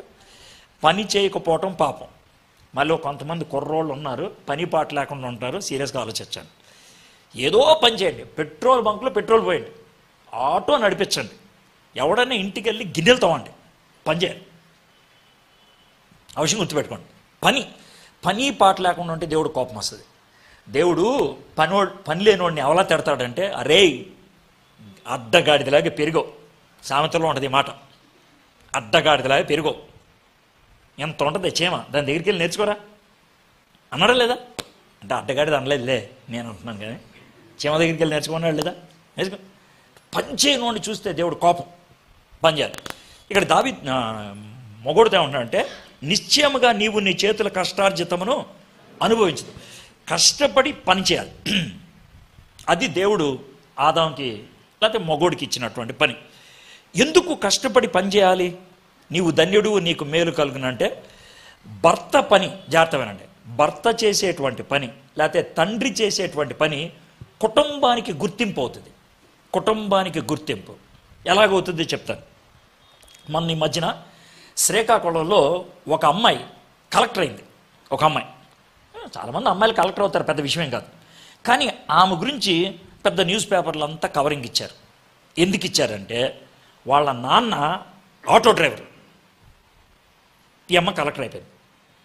కాబట్టి ఈమె కలెక్టర్గా, వాళ్ళ నాన్న ఆటో డ్రైవర్గా ఆ కాకి డ్రెస్ వేసుకొని ఆటో దగ్గర కూర్చుంటే ఈయన మా నాన్న ఈ ఆటో నడుపుతూ నన్ను చదివించాడు, నేను ఈరోజు కలెక్టర్ అయ్యాను. ఆ అమ్మాయిని కలెక్టర్ అనరు, ఆ అమ్మాయిని ఏమంటారు తెలుసా? ఆటో డ్రైవర్ కూతురు అంటారు. ఆటో డ్రైవర్ కూతురు. ఇంజెక్షన్ అంటే ఏంటో తెలియని వాళ్ళు ఉంటారు. ఇంజెక్షన్ అంటే ఏంటో తెలియదు. కానీ ఆవిడగాన పొరపాటున డాక్టర్ని పెళ్లి చేసుకుందాం అనుకో, డాక్టర్ అమ్మ అంటారు. ట్యాబ్లెట్ పేరు ఒక్కడు కూడా తెలియపోవచ్చు, కానీ ఆవిడ పేరేంటి? డాక్టర్ అమ్మ. అర్థమైంది కదా? కాబట్టి భర్త యొక్క వృత్తి కుటుంబం అంతటికి వచ్చేస్తుంది. యేసు ప్రభుని ఏమని పిలిచారు? వడ్రంగి కుమారుడు. అవును కదా? అలానే ఉద్యోగం చేసేవాడు, వడ్రంగి పని. అక్కడ వేసే పేరేంటి? వడ్రంగి కుమారుడు. ఇప్పుడు చాలామంది మగోళ్ళు ఉన్నారు ఇక్కడ. మీ పిల్లలకి, మీ కుటుంబానికి మీరిచ్చే పేరేంటి? వృత్తిని బట్టి పేరు వస్తుంది. ఇంకోటి ఏంటి చెప్పంట, క్యారెక్టర్ని బట్టి కూడా పేరు వస్తుంది కుటుంబం అంతటికి. ఆ తాగుబోడుతోడు కూతురు రా ఇదే, నీకు అర్థం? అరే ఆడు అడ్డంగా తిరుగుతూ ఉంటాడు పిచ్చోళ్ళు, ఆ పిచ్చోడు కొడుకీడు. అర్థమైంది మీకు? క్యారెక్టర్ని బట్టి మన కుటుంబానికి మనం ఒక బిరుదిస్తాం. మొగోళ్ళు మీరు ఉన్నారు కదా, మీరు జీతం తీసుకొచ్చేస్తారే, మీరు కాబట్టి ఎవడైనా ఇస్తాడు. కానీ మీరు గుర్తింపునిచ్చారే, అది మీరు ఒక్కళ్ళే ఇస్తారు, ఇంకెవరు ఇవ్వలేరు. మీ కుటుంబానికి మీరు ఇచ్చే గుర్తింపేంటి? మీ కుటుంబానికి తాగుబోతోళ్ళ కొడుక, తిరుగుబోతోళ్ళ కొడుక, జులాయి గారి కొడుక, పనికి మాలినోడు అంటాడే వాడి కొడుకు కూతురా, ఏమిస్తారు మీరు బిరుదు? సో ఇక్కడ దేవుడు ఏమన్నాడంటే, నీవు కష్టార్జితాన్ని అనుభవించేవాడు అయితే ధన్యుడు అవుతావు. భర్తకి ధన్యత ఏంటి తెలుసా? తండ్రికి ధన్యత ఏంటి తెలుసా? తనను బట్టి తన కుటుంబానికి గౌరవం చిక్కితే, తనను బట్టి తన కుటుంబానికి గౌరవం చిక్కితే. ఆ కలెక్టర్గా ఉద్యోగం వచ్చింది ఆ అమ్మాయి, శ్రీకాకుళం అమ్మాయి. ఆ అమ్మాయికి తండ్రి పెద్ద బిల్డింగ్ ఇవ్వాల, పెద్ద ఆస్తి ఇవ్వాల, పెద్ద హోదా ఇవ్వాల. కానీ ఏమిచ్చాడు తెలుసా? పరువు ఇచ్చాడు, గౌరవం ఇచ్చాడు. మా నాన్న ఆటో నడిపించాడు, కష్టపడి పనిచేశాడు, నన్ను కష్టపడి చదివిపించాడు, నేను కలెక్టర్ని అయ్యాను. అప్పుడు ఎవరికి ఆనందంగా ఉంటుంది? కూతురికా తండ్రిగా? అది ధన్యత, అది ధన్యత. కష్టపడి పనిచేయటం, నీ కుటుంబానికి ఒక గౌరవాన్ని ఇవ్వటం. ఇక్కడున్నటువంటి ప్రతి మొగుడు ఆలోచించాల్సిన ప్రశ్న ఇది. నా కుటుంబానికి నేను ఇచ్చేదేంటి? ప్రపంచంలో ఎవ్వరు ఇవ్వలేంది, నేనొక్కడినే ఇవ్వగలిగేది ఒకటి ఉంది, గుర్తింపు. ఎవరు ఇవ్వలేరు. డబ్బులు ఎవరిని ఇస్తారు, బిల్డింగ్ ఎవరిని ఇస్తారు, ఉద్యోగం ఎవరిని ఇస్తారు, మిగిలిన ఏదైనా వేరే వాళ్ళు ఇస్తారు. గుర్తింపు మాత్రం నువ్వు ఒక్కడవే ఇవ్వగలవు. నీ కుటుంబానికి ధన్యకరమైన గుర్తింపు ఇవ్వగలుగుతున్నావా? ఒకవేళ ఇవ్వకపోతే కనుక నువ్వు మొగుడిగా ఉండట్లేదు, నువ్వు మొగుడుగా ఉండట్లేదు. కాబట్టి మనం ఏమని ప్రార్థన చేసుకోవాలి తెలుసా? ప్రతి మొగుడు, ప్రభువా నేను కష్టపడి పనిచేయాలి, యథార్థంగా జీవించాలి, నా కుటుంబానికి నేను ఇవ్వగలిగేది, నేను ఒక్కడనే ఇవ్వగలిగేది అని తెలుసా? నా పిల్లలు కానీ నా భార్య కానీ నా పేరు ఉచ్చరించినప్పుడు వాళ్ళు తలెత్తుకోవాలి. మా నాన్న తాగుబోతు అని ఎవరన్నా తలెత్తుకొని చెప్తారా? మా నాన్న కూనికోరు తలెత్తుకొని చెప్తారా? మా నాన్న పనికిమాలినోడు తలెత్తుకొని చెప్తారా? మా నాన్న రిక్షా తొక్కేవాడు కానీ యథార్థవంతుడు. మా నాన్న నైట్ వాచ్మ్యాన్గా పనిచేశాడు కానీ కష్టపడి మా కుటుంబాన్ని లేవనెత్తాడు. బాగుంటుంది. మా నాన్నకి 6 కోట్లు ఉన్నాయి కానీ 3 కోర్టు కేసులు ఉన్నాయి. బాగుందా?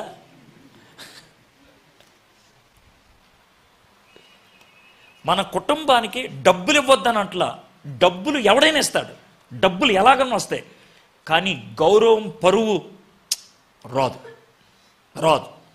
మీకు మీ మనసులోకి ఇది ఎక్కిందో లేదో నాకు తెలియదు, మీ వైపు చూసి మాట్లాడుతున్నాను, ఇది మగవాళ్ళకి సంబంధించింది కాబట్టి అది మీరు ఇవ్వాలి. ఇప్పుడు భర్తని ఇంగ్లీష్లో ఏమంటారు? హస్బెండ్. జాగ్రత్త.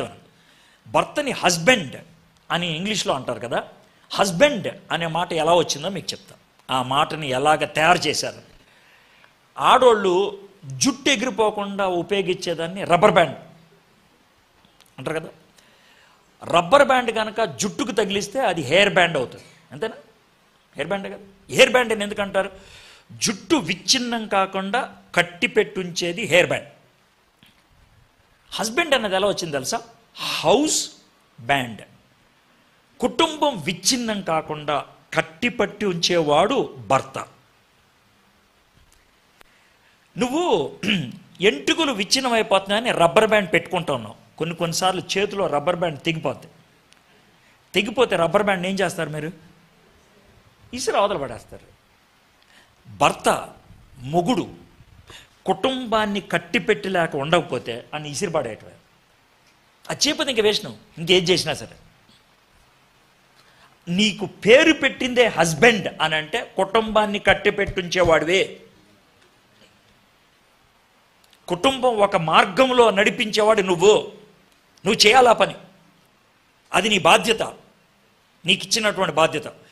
దేవుడు బాధ్యతతో పాటు గుర్తుపెట్టుకోండి, దేవుడు ఆశీర్వాదాన్ని కూడా ఇస్తాడు.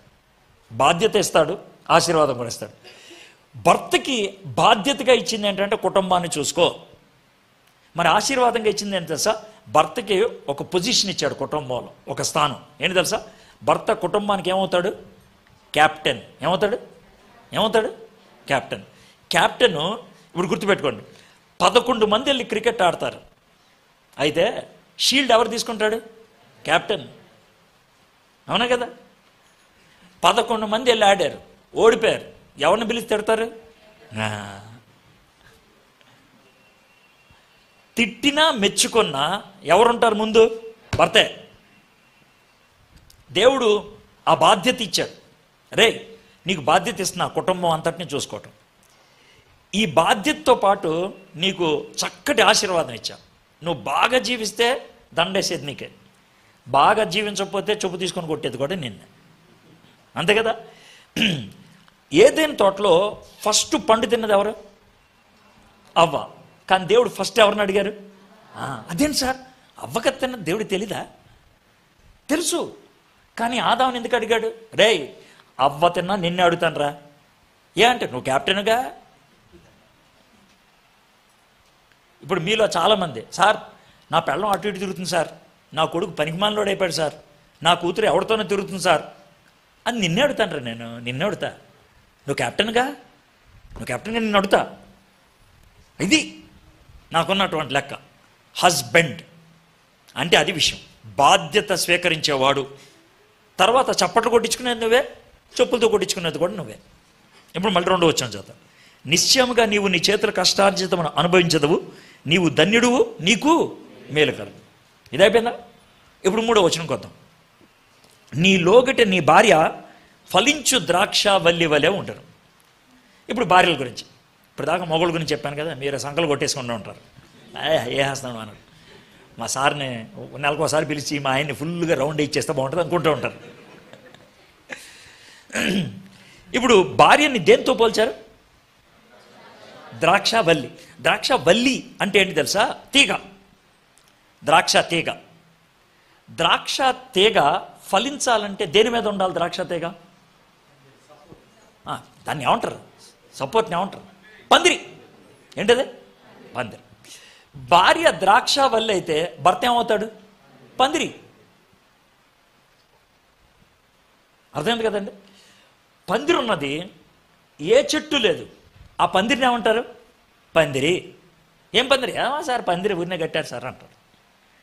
పందిరికి గుర్తింపు వస్తుందా ఏ చెట్టు లేకపోతే దాని మీద? పందిరి లేకుండా ద్రాక్ష వల్లి ఉందనుకో, అది కాయలు వస్తుందా? ఇవ్వదు. పందిరి మీద ద్రాక్ష వల్లి పాకితే పందిరికి పేరు వస్తుంది. ఏమని? ద్రాక్ష పందిరి అని. మొగుడు పట్టిన భార్య ఉంటే మొగుడికి పేరు వస్తుంది భార్యను బట్టి.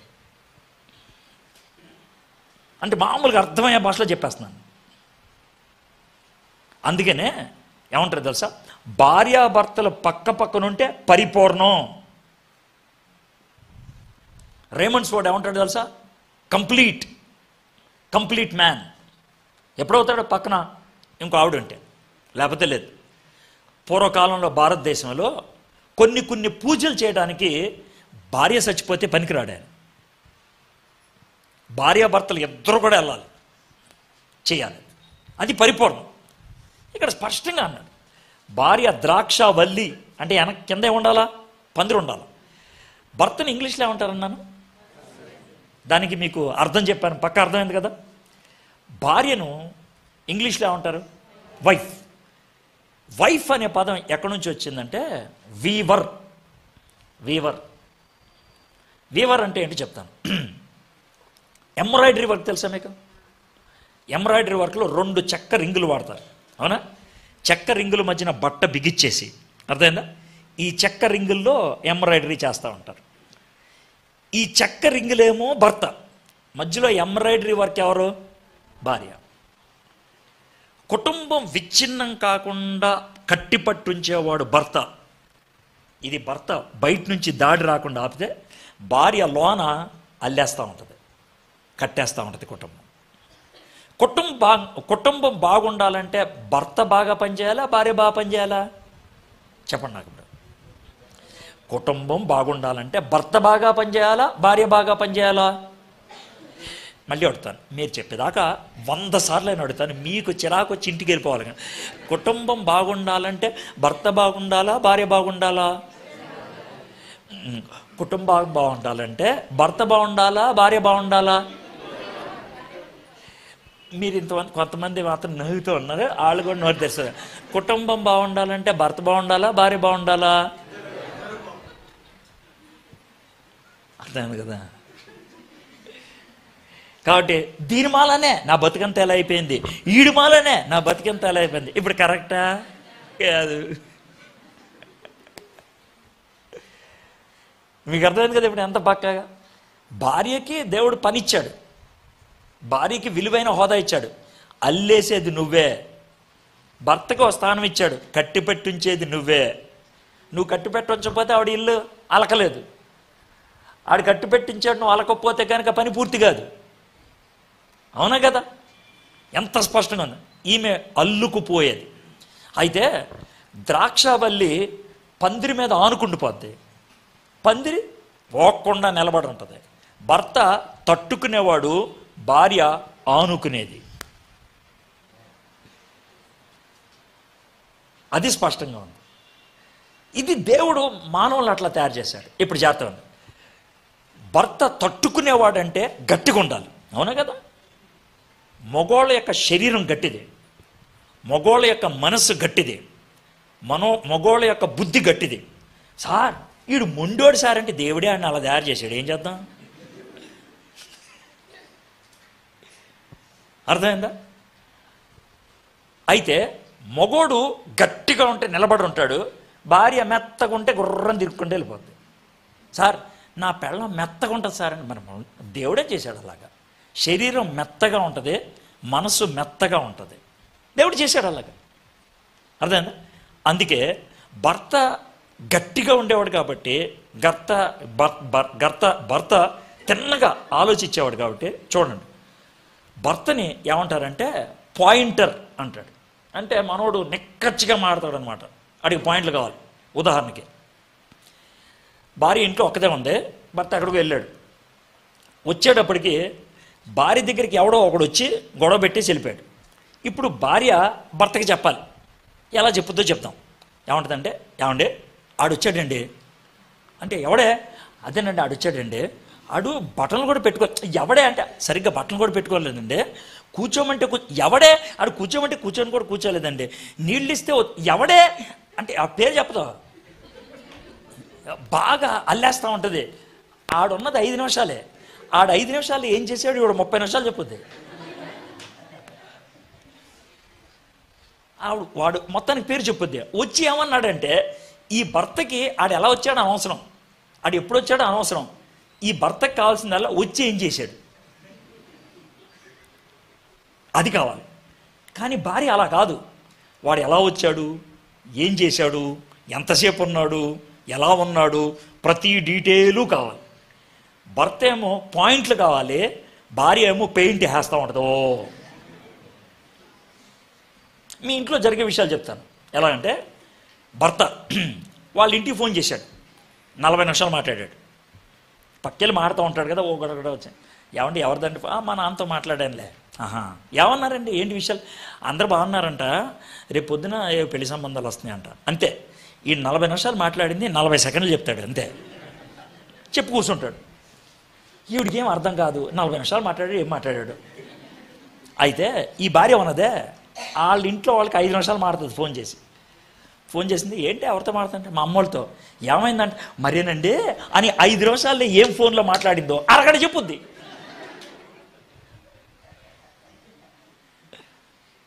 అంటే భార్యకి అది ఇష్టం. అంటే వివరించుకుంటూ చెప్పటం, ఊరించుకుంటూ చెప్పటం, ఆగి చెప్పటం, అది భార్యకి ఇష్టం.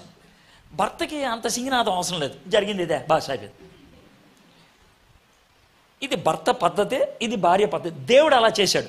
ఇద్దరూ సొల్లేసుకునే వాళ్ళైతే వినేవాడు ఎవడు? ఇద్దరు కూడా కటాకట్ ఉంటే అసలు వాళ్ళ కుటుంబం ఎలా ఉంటుంది? యుద్ధ భూమిలాగా ఉంటుంది. అందుకని దేవుడు ఒకళ్ళని ఇలా చేశాడు, ఇంకొకళ్ళని ఇలా చేశాడు. మీలో కొంతమంది దీన్ని ఎలా ఆలోచిస్తారంటే, సార్ మా ఆయన నా అలాగ ఉండడండి, మీ ఆయన్ని ఇలాగుంటే మీకు ఎందుకు ఆయన అవుతాడైనా? అవడం. మా ఆవిడని అలాగ ఆలోచించదయ్యా, అందుకే మీకు ఆవిడైంది. ఇప్పుడు మీకు అర్థమైంది కదా. సో భార్యాభర్తల అనుబంధం అంటే వాళ్ళిద్దరూ పోటీ కాదు, కాంపిటీషన్ కాదు. వాళ్ళిద్దరూ ఒకళ్ళకొకళ్ళు చేదోడు వాదోడుగా. భర్తకేమి లేదో భార్యకి అది ఉంది, భార్యకేమి లేదో భర్తకు అది ఉంది. భర్త ఆఫీస్లో ఉంటే ఇల్లు మర్చిపోతాడు, ఇంట్లో ఉంటే విషయాలు మర్చిపోతాడు. టీవీ చూస్తుంటే టీవీ ఉంటుంది, ఇంకేం జరగదు. కానీ భార్య అలా కాదు. భార్య ఒకేసారి 6-7 పనులు చేయగలుగుతుంది. పొయ్యి మీద తాలింపుకి పెడుతుంది, పక్కన అన్నం ఉడుకుద్ది, ఇంకోటికి బట్టలు వేస్తుంది, ఇంకోటికి ఇంకేం వల్ల అది ఇస్తుంది, మొగుడికి ప్రశ్నలకి జవాబు కూడా చెప్పుద్ది. చేయగలుగుతుంది అది. మొగుడు అని చేయలేడు. ఆవిడకి ఒక్క పనే వచ్చు, కానీ పెద్ద ఫీలింగ్ ఉంటుంది వాడికి.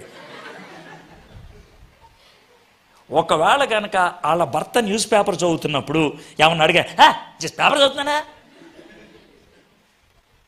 ఇది అనేది. అదే భార్యను కూరగాయలు కోస్తున్నప్పుడు ఏమన్నా అడుగు, అదేనండి అని కోస్తూ ఉంటుంది. అవునే కదా.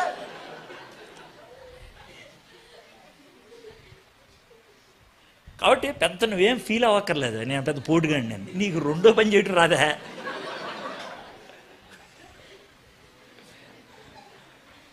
దేవుడు అలా చేశాడు. నేను ఎందుకని ఇలాంటి మాటలు చెప్తున్నానంటే, ప్రతి భర్త భార్యను గౌరవించాలి, ఆమెకు ఉన్నటువంటి అనేక తలాంతులను బట్టి.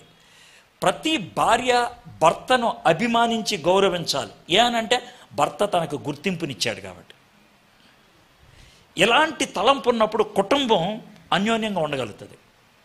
అయితే కుటుంబం బాగా ఉండాలంటే గుర్తుపెట్టుకోండి, పాయింట్లు ఆలోచించే మొగుడు నెమ్మదిగా పెయింట్ వేయటం నేర్చుకున్నాడు అనుకో, భార్యకి ఆనందం. 40 నిమిషాలు ఫోన్లో మాట్లాడింది 40 సెకండ్లు కాకపోయినా 5 నిమిషాలు చెప్పామనుకో బాగుంటుంది, కొంచెం పెయింట్. అర్థమైంది కదా? అదేవిధంగా భార్య 5 నిమిషాలు ఫోన్లో మాట్లాడి 30 నిమిషాలు చెప్పకపోయినా 15 నిమిషాలు చెప్పినా 2-3 పాయింట్లు చెప్పగలిగితే బాగుంటుంది హెడ్డింగ్లుగా. భర్తకి పాయింట్లు కావాలి, భార్యకి పెయింట్ కావాలి. సో మనం నెమ్మదిగా ఆ కోణంకి వచ్చామనుకోండి, కుటుంబం కలిసిపోద్ది చక్కగా. ఇది ఎంత బాగుందో చూడండి. ఇప్పుడు నేను బాగా బయటికి వెళ్తాను, అటు ఇటు మాడుతూ ఉంటాను కదా. అయితే ఇంకో విషయం తెలుసా, వారం రోజులు బయటికి తిరిగి ఇంటికి వెళ్తే కొత్తగా చెప్పడానికి నాకేం ఉండదు. అంటే ఏ రోజుకి ఆ రోజు చెప్పేస్తూ ఉంటాను కదా. ఏ క్షణాన నేను ఎక్కడున్నానో నా భార్యకి నా పిల్లలిద్దరికీ తెలుసు. ఏ క్షణాన్న ఎక్కడున్నానో వాళ్ళు తెలుసు, ఎవరితో మాట్లాడానో తెలుసు. మీలో ఎంతమంది మగోళ్ళు ఆడోళ్ళు మీ ఫోను మీ భర్తకు కానీ మీ భార్యకు కానీ ఇవ్వగలరు? అది ఆలోచించండి. చాలామంది ఇవ్వలేరు. ఎవడు ముట్టుకోమన్నా నా ఫోను? నీ భార్య కాబట్టి నీ భర్త కాదు, ఎవడు ముట్టుకుంటారా? నీ చెడ్డీలు ఉతకాలా, నీ ప్యాంట్లు మడత పెట్టాలా, అర్థమైంది, నీ బట్టలు కొనుక్కు రావాలా, కానీ నీ ఫోన్ మాత్రం ముట్టుకోకూడదా? ఎంత దౌర్భాగ్యం! ఏమున్నాయి దాంట్లో మీ భార్య చూడకూడనే, ఏమున్నాయి దాంట్లో మీ భర్త చూడకూడనే? అది కాదా కుటుంబం విచ్ఛిన్నమవడానికి కారణం? వాళ్ళు ప్రార్థనలు చేయండి సార్ మా కుటుంబం విడిపోతుంది. ఏం ప్రార్థన చేసేది నా సింగనాథం?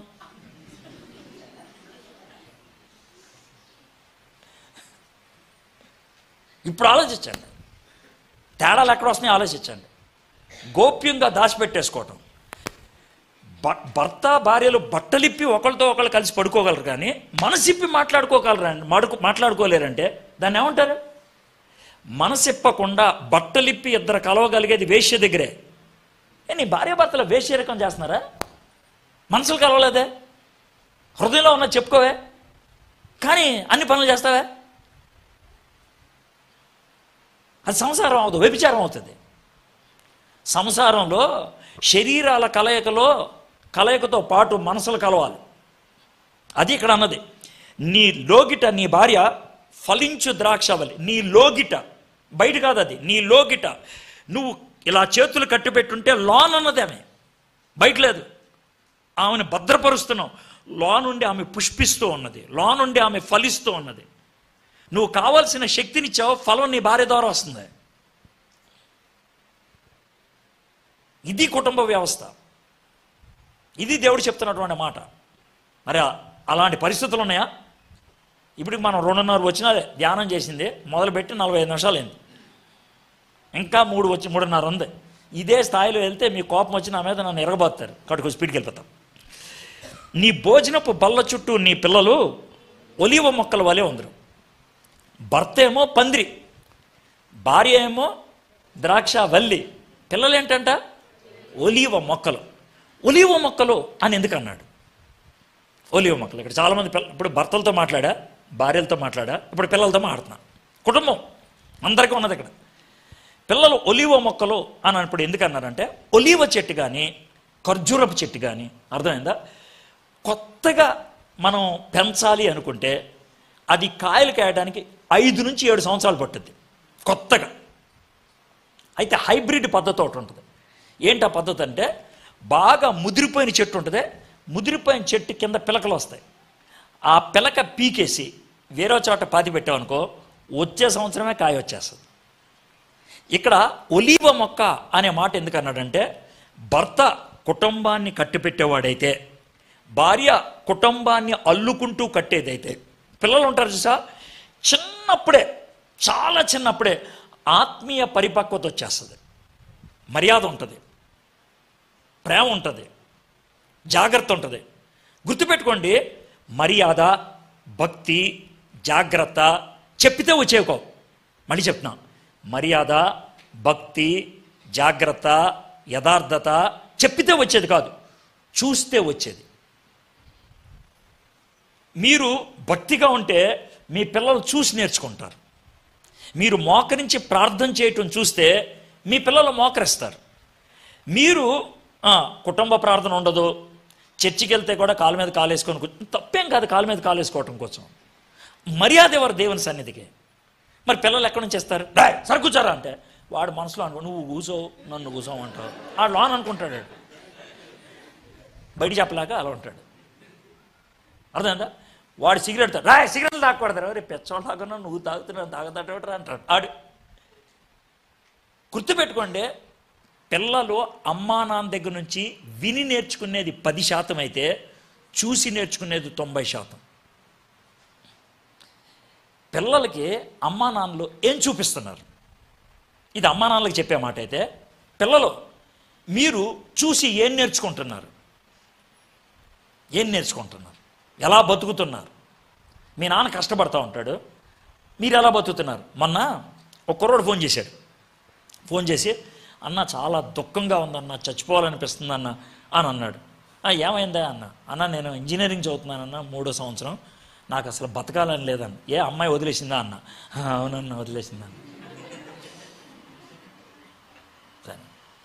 ఆ తర్వాత నెక్స్ట్ అన్న, సరే తమ్ముడు నీ ఫోన్ ఉంటుంది కదా, ఫోన్లోంచి నీ పేరు మీ ఊరు నాకు వాట్సాప్ చేయి, నేను టచ్లో ఉంటాను నీకు అన్న. ఫోన్ పగిలిపోయింది అన్న అన్నాడు. పగలలేదులే, పగలు కొట్టేసావు అన్న. అవునన్నా మీకు ఎలా తెలుసు అన్నాను. అదే అమ్మాయి ఫోన్ చేయలేదని ఎరకొట్టేసావు కదా అన్న. కరెక్ట్ అన్న, సేమ్ అన్న.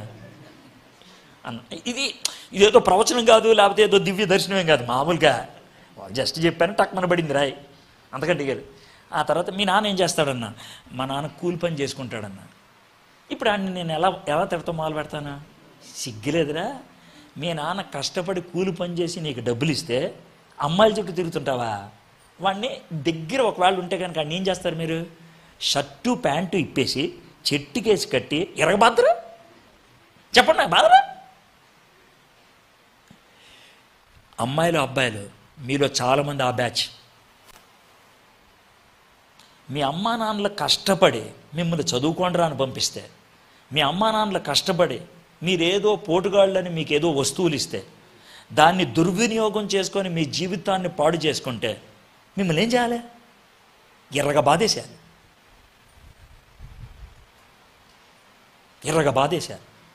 కాబట్టి ఇక్కడ ఏమన్నాడంటే, నీ భోజనపు బల్ల చుట్టూ నీ పిల్లలు ఒలీవల మొక్క వలె ఉందరు. పిల్లలు చూసి నేర్చుకుంటారు అంటానికి మా ఇంట్లో జరిగిన ఓ చిన్న విషయం చెప్తారు. ఇప్పుడో జరిగింది. ఇప్పుడు మా పెద్ద పాపకి 25 ఏళ్ళు, 24 ఏళ్ళు దాటి మొన్న 25 వచ్చింది. అయితే దానికి 2 ఏళ్ళప్పుడు జరిగిన విషయం ఏంటి? 2 ఏళ్ళప్పుడు అప్పుడు మేము అంటే ఇప్పుడున్న ఆర్థిక స్థితి ఉండేది కాదు. ఓ పూట తింటే వాళ్ళకి కాదు, చాలా కష్టంగా ఉండేది మా బతుకు. అయితే మేము ఉన్నప్పుడు ఎవరో ఒక ఆయన 3 కింగ్ ప్రాన్ అంటారే, పెద్ద దాని అంటారు రొయ్యలు, పెద్ద రొయ్యలు, 3 రొయ్యలతో ఇంత కూర ఇచ్చారు. వాళ్ళు 12ంటికో ఎప్పుడో ఇచ్చారు. అక్క కూర వండుకున్నాం అంటే, లేదురా అంటే, ఇదిగోండి అక్క కూర తీసుకొచ్చాను, అన్నం వండుకొని తినేసేయండి అని అంటే, నా భార్య అన్నం పెట్టేసింది. మా 3 కోసం అంత అన్నం వండింది, ఈ కూర ఉంది. మేమిద్దరం అనుకుంటున్నాం రొయ్యలు కూరతో ఈరోజు తిందాం అనేసి అనుకుంటున్నాం. ఈలోగా ఎవడో వచ్చాడు. వచ్చిన తర్వాత వాడు 12:30కు వచ్చాడు. వాడు మాట్లాడేసి వెళ్ళిపోతే తిందామని మేము వాడితో మాట్లాడేసాం. వాడు వెళ్ళిపోతుంటే ఇది లేదు, మా అమ్మాయి పెద్ద అమ్మాయి షారన్, అన్నం తిన్నావా అని అడిగింది. నా గుండెల్లో రాయబట్టింది. అమ్మ లేదమ్మా అని అంటే, అదే అన్నం తిను అని అంటే బాగుండేది. అన్న మా ఇంట్లో వాళ్ళ 3 రొయ్యల కూర అని తెలుసా, తిన్నావా అని అన్నది.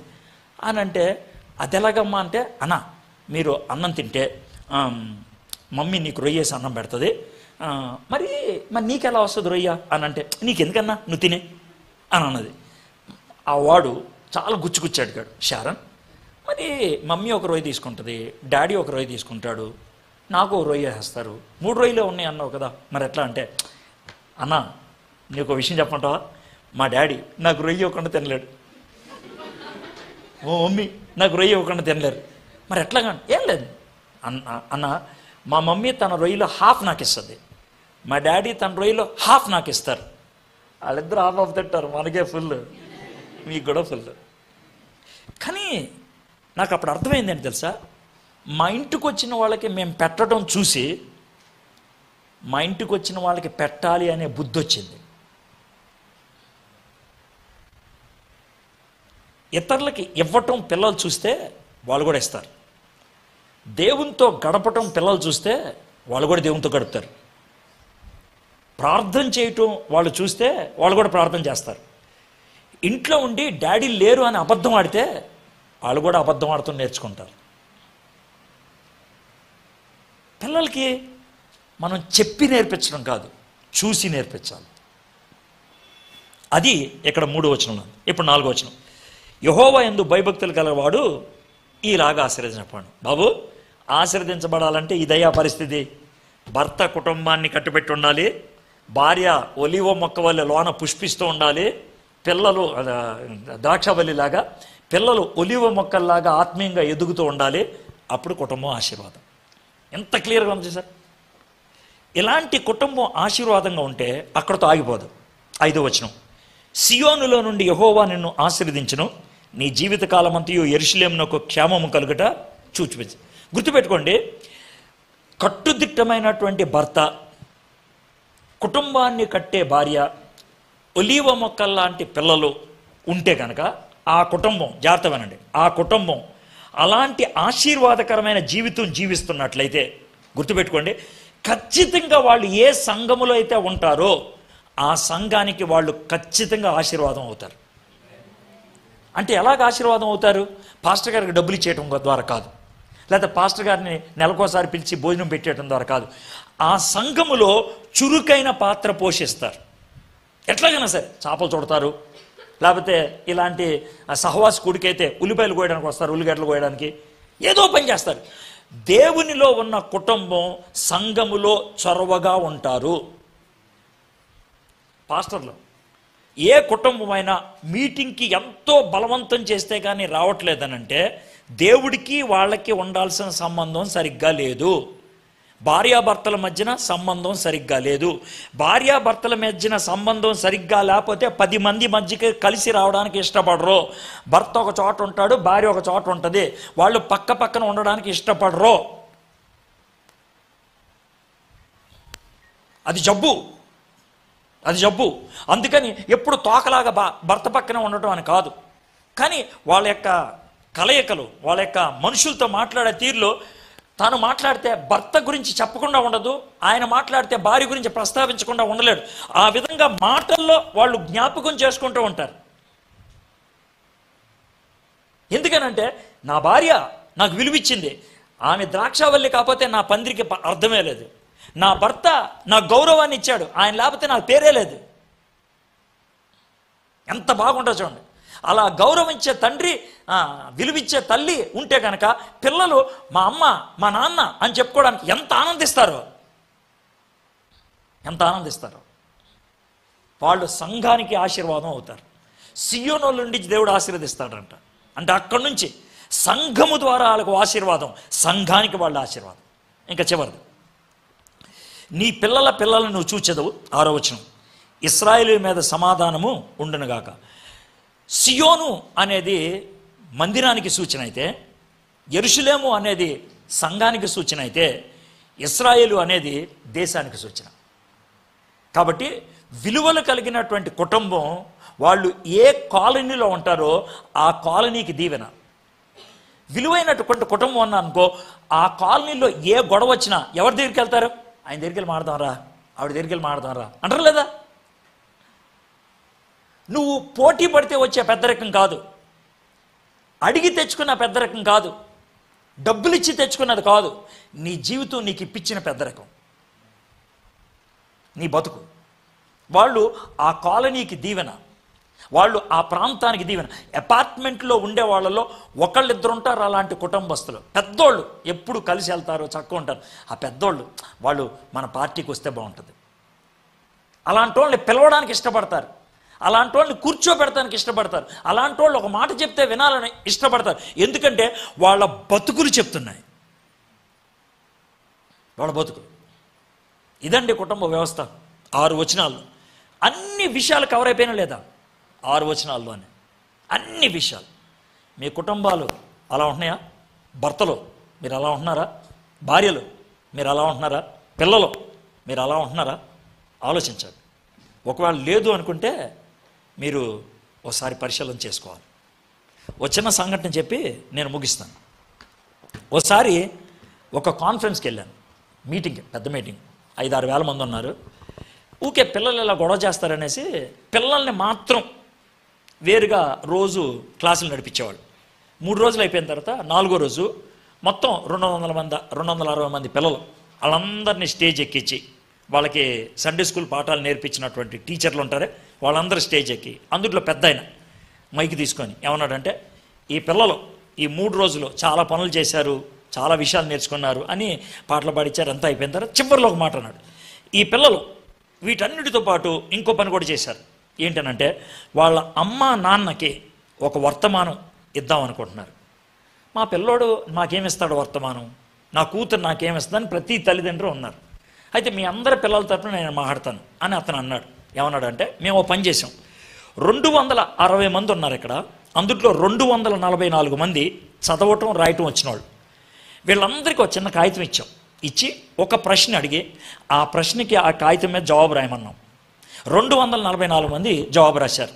మేము వాళ్ళకి ఇచ్చిన ప్రశ్న ఏంటంటే, అమ్మా బాబు, ఒకవేళ మీతో పాటు ఏసై కూర్చొని మీ మీద భుజం మీద చేయేసి దగ్గరికి తీసుకొని, పాపా బాబు, మరి మీ ఇల్లు బాగుందా? మీ ఇల్లు ఏమైతే బాగుంటుంది? మీ ఇంట్లో ఏం లేకపోతే బాగుంటుంది? మీ ఇంట్లో ఏం జరగకుండా ఉంటే బాగుంటుంది? మీ ఇంట్లో ఏది బాగుండాలనుకుంటున్నావు ఒక్కటి నాకు చెప్పు అంటే, మీ ఇంటి గురించి ఏసైకి మీరు ఒక్కటే చెప్పాలి, ఏం చెప్తారు అని అడిగాం. 244 మందిలో 225 మంది ఒకే రకమైన జవాబు రాశారు. ఒకే రకమైన జవాబు. ఏమని రాశారు తెలుసా? మా అమ్మ మా నాన్న కొట్టుకోకుండా తిట్టుకోకుండా ప్రేమించుకుంటే చాలు అని రాశారు.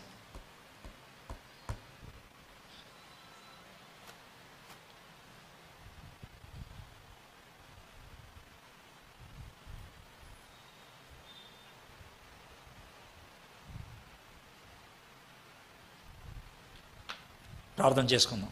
తలంచండి.